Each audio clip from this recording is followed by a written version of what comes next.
Hi, my name is Bill, and this is the 7th part of my attempt at sharing some of the simple lessons I've learned in my short life. I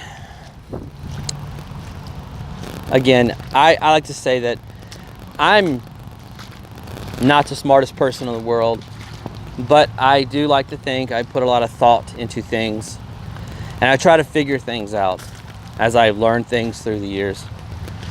And this little section, unlike the others, I will be talking about something that is, most people would say, the most obvious thing in the world. It's a simple fact that we're all different. And you can just go in a group of people and you can tell we're all different. We may have a different skin color, we may have a different hair color, our eyes will be different, our heights, our sizes, our overall dimensions will be different. Our ages obviously are a factor. We're different in that regard. We are different in every aspect. And again, it's obvious. We all know this. So the question is, why do I need to mention this? Well, I think there's a misconception going around that we're more similar than we're different. And because of that, a lot of people seem to be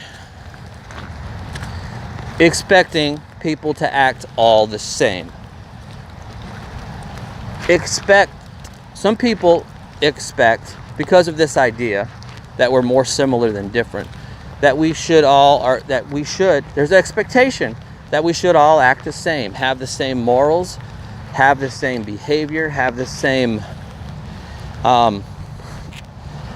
politeness versus rudeness.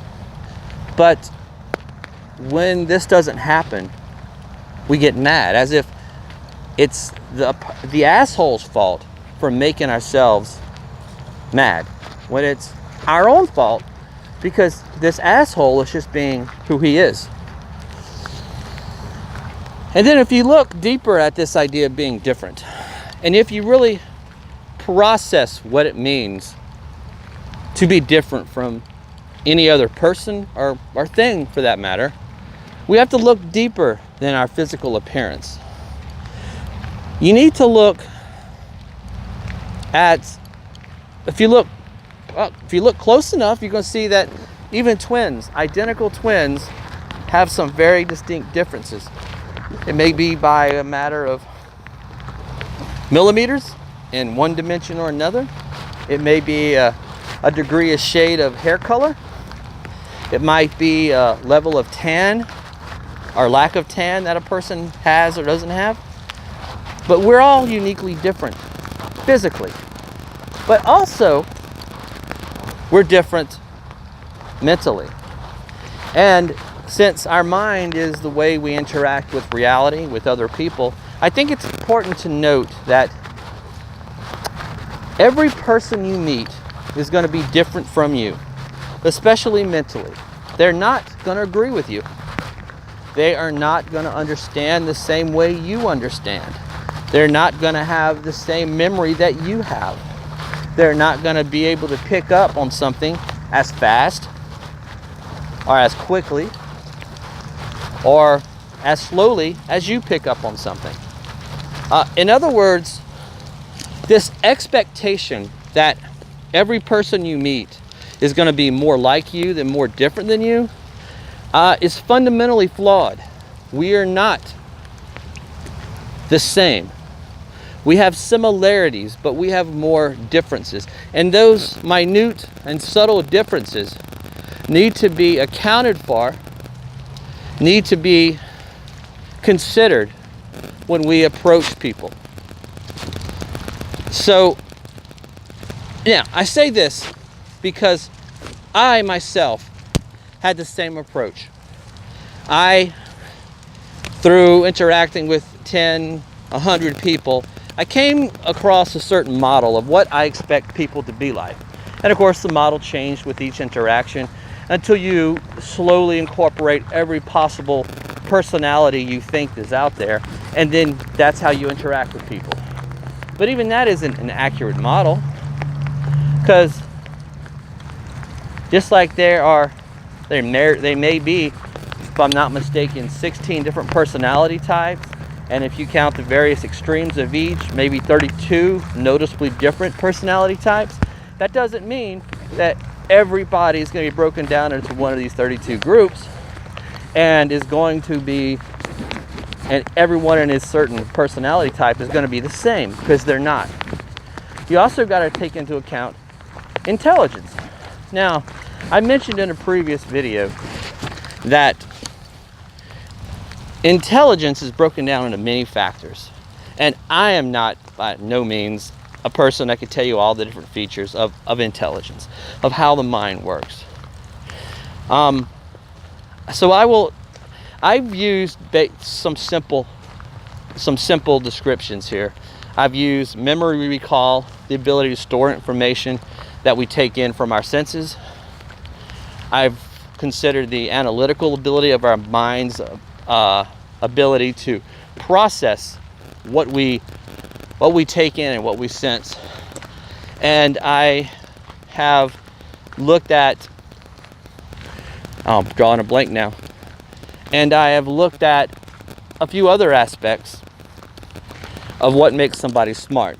And forgive me for not having all the different breakdowns of what makes a person smart. You have IQ, emotional IQ, you have, oh man, well, forgive me on that part. I do not know all the aspects of it.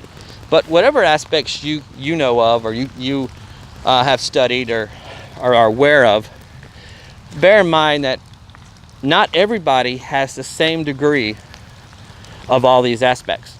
Not everybody has the same memory. Not everybody has the same analytical ability.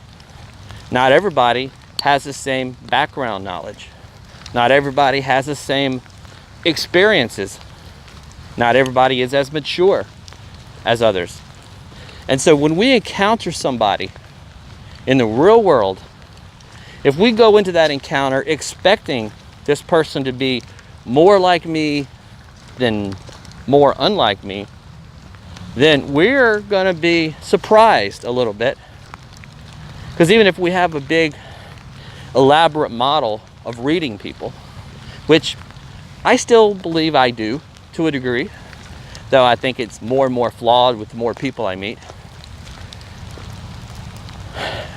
Even though we have this great model of how to interact with people and to adjust to individuals based upon how we meet them, we can't go into it expecting them to be the same as ourselves. A lot of people, I said, including myself, have done that. And it took me a while to process that we're all different. And that's not just a statement that people agree with and move on. We are different in every way. There are no two people in this world that are alike. There's no two people in the world that have the same IQ. Well, I guess IQ is an artificial number. I guess you can have people that have the same IQ. But the IQ itself is a composite of many different mental attributes that basically allow us to come up with that number. So we can't have people the same IQ. I stand correct. I'll correct myself on that.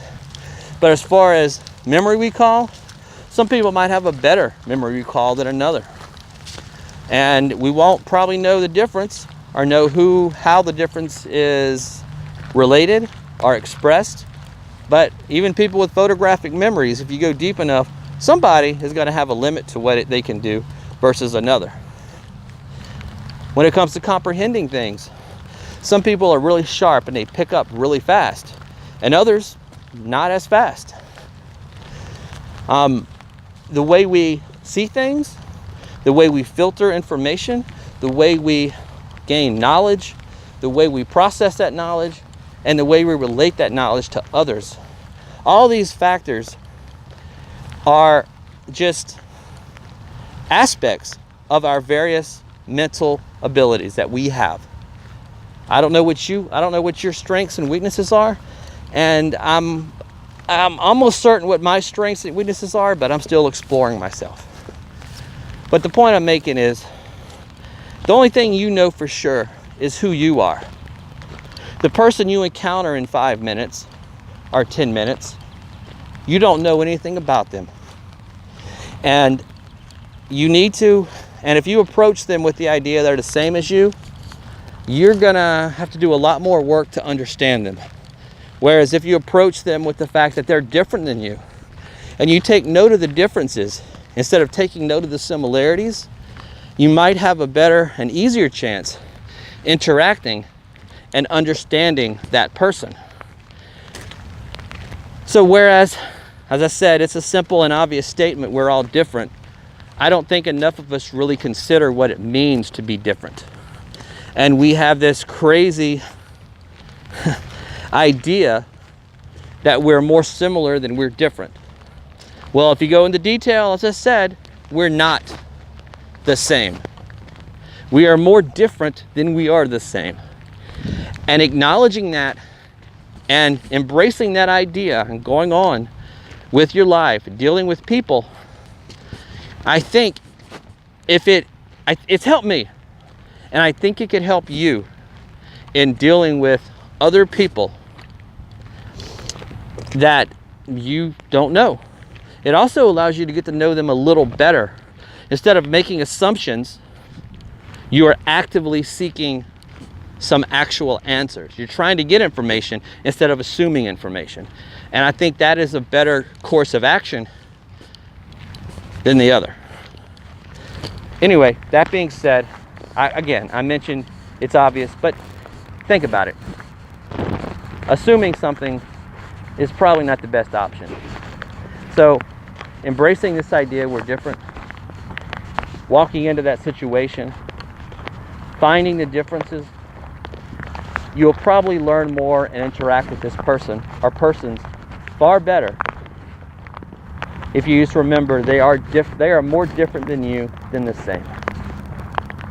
And again, I'm a fool. I could be wrong about all this, but just think about it.